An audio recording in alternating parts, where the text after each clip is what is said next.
The channel. Thank you ಯಾರೆಲ್ಲ ನನ್ನ ಚಾನಲ್ನ ಸಬ್ಸ್ಕ್ರೈಬ್ ಮಾಡಿ ಸಪೋರ್ಟ್ ಮಾಡ್ತಿದ್ದೀರೋ. ಫಸ್ಟ್ ಟೈಮ್ ಇದೇ ಒಂದು ವಿಡಿಯೋ ಮುಖಾಂತರ ನನ್ನ ಚಾನಲ್ನ ವಿಸಿಟ್ ಮಾಡ್ತಿದ್ರೆ ಮತ್ತು ರಿಟರ್ನಿಂಗ್ ಸಬ್ಸ್ಕ್ರೈಬರ್ಸ್ ಇದ್ರೆ ಎಲ್ಲರಿಗೂ welcome and welcome back.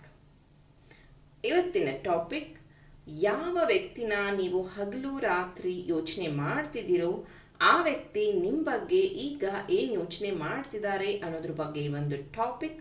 Open minded ಆಗಿ ಒಂದು ರೀಡಿಂಗ್ ನ ನೋಡಿ. Take what resonate to you, leave behind which is not resonating to you. ಈ ಒಂದು ರೀಡಿಂಗ್ ನೋಡೋದಕ್ಕಿಂತ ಮುಂಚೆ ನೀವು ಆ ವ್ಯಕ್ತಿಯ ಹೆಸರನ್ನ 3 ಸತಿ ನಿಮ್ಮ ಮನಸ್ಸಲ್ಲಿ ಹೇಳ್ಕೋಬಹುದು ಅಥವಾ ಅವ್ರ ಫೋಟೋನಾದ್ರೂ ನೋಡಬಹುದು. ಅದರ ಪ್ರಕಾರ ಈ ಒಂದು ರೀಡಿಂಗ್ ಸ್ಟಾರ್ಟ್ ಮಾಡ್ತಿದ್ದೀನಿ. ಹಾಗೆಯೇ ನಾನು ಫಿಂಕ್ಷು ಪಾಕೆಟ್, ಫಿಂಕ್ಷು ಪೌಚ್ನ ಇಂಟ್ರಡ್ಯೂಸ್ ಮಾಡಿದ್ದೀನಿ 33 ಪೋರ್ಟಲಲ್ಲಿ. ಈ ಒಂದು ವಿಷಯ ಮಾಹಿತಿ ನೀವು ಇನ್ನೂ ಚೆಕ್ ಮಾಡಿಲ್ಲ ಯೂಟ್ಯೂಬಲ್ಲಿ ಅಂತಂದರೆ ರೀಸೆಂಟ್ ವಿಡಿಯೋಸ್ಗೆ ಹೋಗಿ ಚೆಕ್ ಮಾಡಿ ಈ ಒಂದು ಫಿಂಕ್ಷು ಪೌಚ್ನ ನೀವು ಪರ್ಚೇಸ್ ಮಾಡಬಹುದು to growth in your life. Okay, let us start the reading. So ಆ ವ್ಯಕ್ತಿ ನಿಮ್ಮ ಬಗ್ಗೆ ಏನು ಯೋಚನೆ ಮಾಡ್ತಿದ್ದಾರೆ ನೋಡೋಣ. Thank you.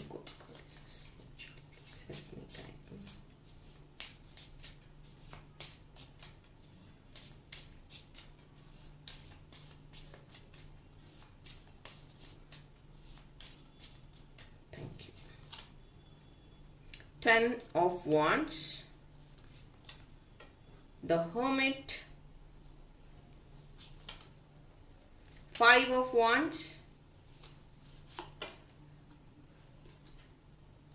Mother of Wands. So many wands. Communication kammi, tumba kammi. 7 of Wands. Okay.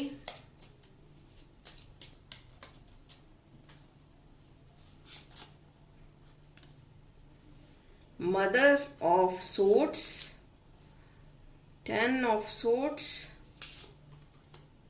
4 of Cups, 3 of Wands, and 7 of Pentacles. 7, see the magic. Bottom of the deck, Sun of Pentacles. Thank you.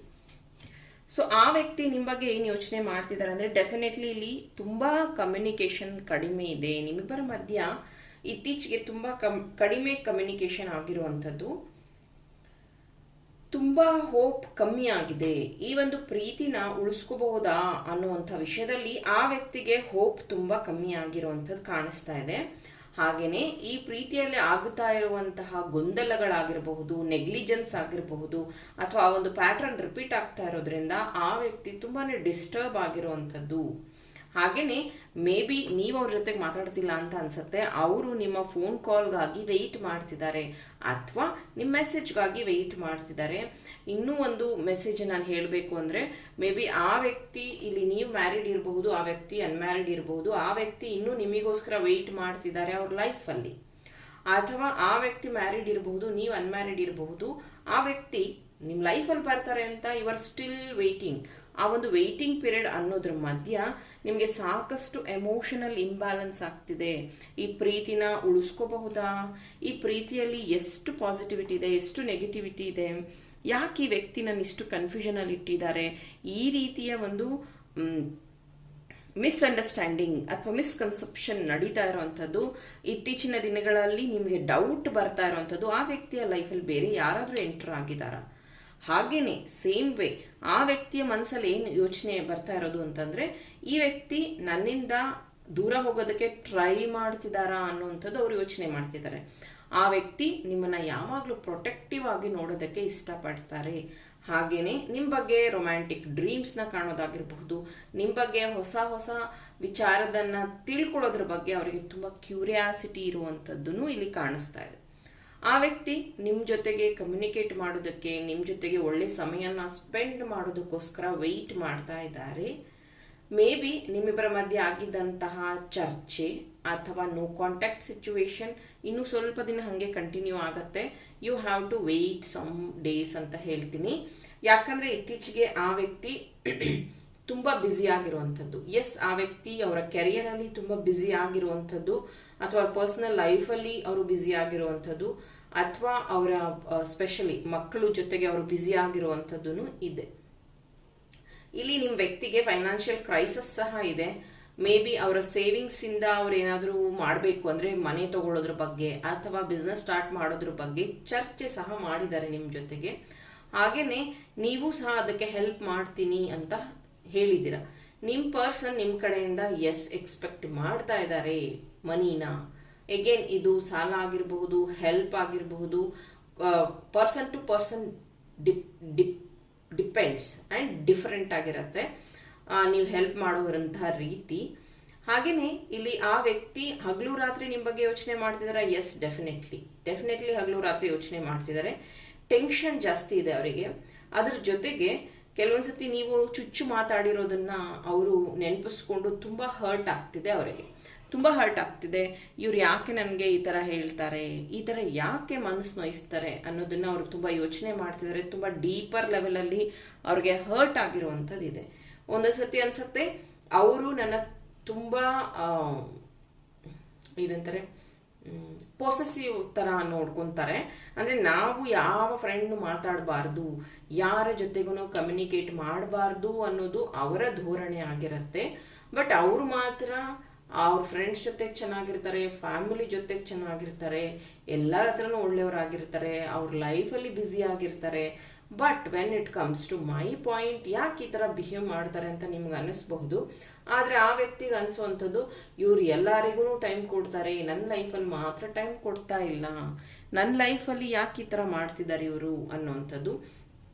ಇನ್ನು ಕೆಲವೊಂದು ಕೇಸಲ್ಲಿ ಏನಾಗಿದೆ ಅಂದರೆ ಆ ವ್ಯಕ್ತಿ ಈ ಮೌನ ಅನ್ನೋದು ಇದೆಯಲ್ಲ, ಸೈಲೆಂಟ್ ಟ್ರೀಟ್ಮೆಂಟ್ ನಿಮ್ಮನ್ನ ತುಂಬಾ ಡಿಸ್ಟರ್ಬ್ ಮಾಡ್ತಾ ಇದೆ. ಒಂದು ಪಕ್ಷ ಅವ್ರೇನಾದ್ರೂ ಡಿಸ್ಕಷನ್ ಮಾಡಿ ಆ ವಿಷಯದ ಕನ್ಕ್ಲೂಷನ್ ತಗೊಂಡ್ರೆ ಸಂಹೌ ರಿಲ್ಯಾಕ್ಸೇಷನ್ ಸಿಗತ್ತೆ. ಬಟ್ ಈ ವ್ಯಕ್ತಿ ತುಂಬಾ ಸೈಲೆಂಟ್ ಆಗಿರೋದು, ತುಂಬಾ ವಿಷಯಗಳನ್ನ ಅವಾಯ್ಡ್ ಮಾಡೋದು, ಹೇಳದೇ ಇರಂತೆ ಕಾಪಾಡ್ಕೊಳ್ಳುವಂಥದ್ದು, ಅದು ಸೀಕ್ರೆಟ್ಸ್ ಅಂತ ಹೇಳ್ಬಹುದಾ ಅಥವಾ ಅವರ ಮನದಾಳದ ನೋವು ಅಂತ ಹೇಳ್ಬೋದಾ ಗೊತ್ತಿಲ್ಲ. ತುಂಬಾ ವಿಷಯಗಳನ್ನ ನಿಮ್ಮಿಂದ ಹೈಡ್ ಮಾಡ್ತಿರುವಂಥದ್ದು ಇಲ್ಲಿ ಕ್ಲಿಯರ್ ಆಗಿ ಗೊತ್ತಾಗ್ತಾ ಇದೆ. ಹಾಗೇನೆ ಆ ವ್ಯಕ್ತಿ ನಿಮ್ಮ ಮೇಲೆ ಕಣ್ಣಿಟ್ಟಿದ್ದಾರೆ. ಅಂದ್ರೆ ನಿಮ್ಮನ್ನ ಡೇ ಅಂಡ್ ನೈಟ್ ಅಬ್ಸರ್ವ್ ಮಾಡುವಂಥದ್ದು. ಮೇ ಬಿ ನೀವಿಬ್ರು ಬೇರೆ ಬೇರೆ ಊರಲ್ಲಿರಬಹುದು, ಬೇರೆ ಬೇರೆ ಜಾಬ್ ಮಾಡ್ತಿರಬಹುದು, ಹೌಸ್ ವೈಫ್ ಆಗಿರಬಹುದು, ಬೇರೆ ಬೇರೆ ಬೇರೆ ಸಿಟಿಯಲ್ಲಿ ಇರಬಹುದು. ಬಟ್ ಸ್ಟಿಲ್ ಆ ವ್ಯಕ್ತಿ ನಿಮ್ಮನ್ನ ಟ್ರ್ಯಾಕ್ ಮಾಡ್ತಾರೆ. ಮೇ ಬಿ ಸೋಷಿಯಲ್ ಮೀಡಿಯಾಯಿಂದ ಆಗಿರಬಹುದು ಅಥವಾ ನಿಮ್ಮ ಟ್ರೂ ಕಾಲರ್ ಇಂದ ಆಗಿರಬಹುದು. ಸಂಹೌ ಆನ್ಲೈನ್ ಇದ್ದೀರಾ ಇಲ್ವಾ, ನಿಮ್ಮ ಫ್ರೆಂಡ್ ಲಿಸ್ಟ್ ಏನು, ಲೇಟೆಸ್ಟ್ ನಿಮ್ಮ ಲೈಫ್ ಅಪ್ಡೇಟ್ಸ್ ಏನು, ನೀನೇನಾದ್ರೂ ಎಲ್ಲಿ ಹಣ ಖರ್ಚು ಮಾಡಿದ್ಯಾ, ಏನ್ ನಡೀತಾ ಇದೆ ನಿನ್ನ ಲೈಫಲ್ಲಿ, ನಿನ್ನ ಪರ್ಸನಲ್ ಲೈಫಲ್ಲಿ ಯಾರಾದ್ರೂ ಹರ್ಟ್ ಮಾಡಿದ್ರಾ, ಅಥವಾ ನಿನ್ನ ಪರ್ಸನಲ್ ಲೈಫಲ್ಲಿ ಯಾವ್ದಾದ್ರು ಹೊಸ ಫ್ರೆಂಡ್ ಅಥವಾ ಯಾರಾದ್ರೂ ಎಂಟರ್ ಆಗಿದ್ದಾರಾ, ಈ ಎಲ್ಲದರ ಬಗ್ಗೆ ಆ ವ್ಯಕ್ತಿಗೆ ತುಂಬಾ ಇಂಟ್ರೆಸ್ಟ್ ತಿಳ್ಕೊಳ್ಳೋದು ಅಂಡ್ ತಿಳ್ಕೊತಾ ಇದ್ದಾರೆ ಸಹ. ಈ ವ್ಯಕ್ತಿ ಸ್ಪಿರಿಚುವಲಿ ವೆರಿ ಸ್ಟ್ರಾಂಗ್ ಇರೋದ್ರಿಂದ ತುಂಬಾ ದೇವರನ್ನ ಬಿಲೀವ್ ಮಾಡೋದು, ಜೊತೆಗೆ ನಿಮ್ಮನ್ನ ಅವರು ದೇವಸ್ಥಾನಗಳಿಗೆ ಕರ್ಕೊಂಡು ಹೋಗುವಂತ ವಿಚಾರಗಳನ್ನು ಇಟ್ಕೊಂಡಿದ್ದಾರೆ. ಮೇ ಬಿ ನೀವು ಪ್ಲಾನ್ ಮಾಡಿರಬಹುದು ಆಲ್ರೆಡಿ. ಆ ವ್ಯಕ್ತಿಯ ವಿಚಾರನೂ ಅದೇ ಇದೆ. ಯಾವ್ದಾದ್ರು ದೇವಸ್ಥಾನಕ್ಕೆ ಹೋಗ್ಬೇಕು, ರೀಸೆಂಟ್ ಡೇಸ್ ಅಲ್ಲಿ ನೀವು ಅದನ್ನ ಪ್ಲಾನ್ ಮಾಡಿರ್ಬೋದು, ಹೋಗ್ತೀರಾ ಅಂತಾನು ಅನ್ಸತ್ತೆ.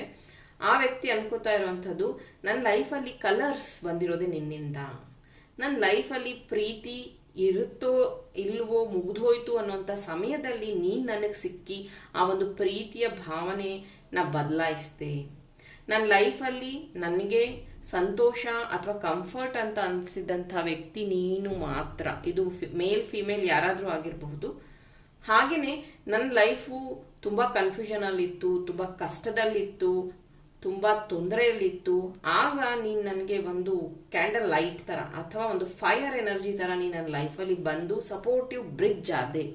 ನನ್ನ ಮತ್ತು ನನ್ನ ಜೀವನಕ್ಕೆ, ನನ್ನ ಮತ್ತು ನನ್ನ ಖುಷಿಗೆ ನೀನು ಕೊಟ್ಟಂತಹ ಸಮಯ, ನೀನು ಕೊಟ್ಟಂತಹ ಪ್ರೀತಿಗೆ ನಾನು ಚಿರಋಣಿ ಅನ್ನುವಂಥದ್ದು ಈ ವ್ಯಕ್ತಿ ತುಂಬಾ ಏನಂತಾರೆ ಗ್ರೇಟ್ಫುಲ್ ಆಗಿ ಫೀಲ್ ಮಾಡ್ತಿದ್ದಾರೆ ನಿಮ್ಮ ರಿಲೇಶನ್ಶಿಪ್ ಅಲ್ಲಿ.